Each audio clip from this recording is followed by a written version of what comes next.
यह कहानी है चार्ली की। न्यूयॉर्क शहर का एक आम ऑफिस में काम करने वाला इंसान, उम्र सिर्फ 31 साल, लेकिन उसकी जिंदगी में एक उलझन है, एक सपना या शायद कोई मानसिक खेल।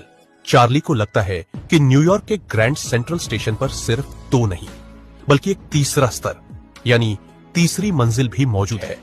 पर उसका मनोचिकित्सक कहता है कि यह सब उसकी कल्पना है। उसे अपनी थकी हुई तनाव भरी जिंदगी से भागने के लिए दिमाग ने यह सपना दिखा दिया है। इसे अंग्रेजी में कहते हैं वेकिंग ड्रीम विश फुलफिलमेंट, यानी जागती आंखों में पलने वाला सपना। एक दिन जब चार्ली देर शाम घर लौट रहा था, उसने वही तीसरी मंजिल देखी। वहां सब कुछ पुरानी दुनिया जैसा था।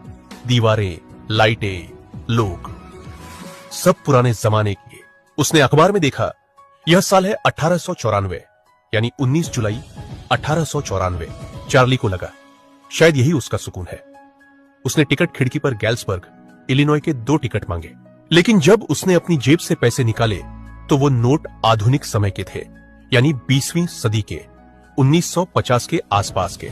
उस जमाने के लोग 1894 के पुराने डॉलर और सिक्के इस्तेमाल करते थे। क्लर्क ने जब वो नए नोट देखे तो उसे शक हो गया। उसे लगा कि चार्ली नकली पैसे देकर टिकट लेने आया है। उसी वजह से क्लर्क ने उसे धोखेबाज समझा और पुलिस बुलाने की धमकी दी।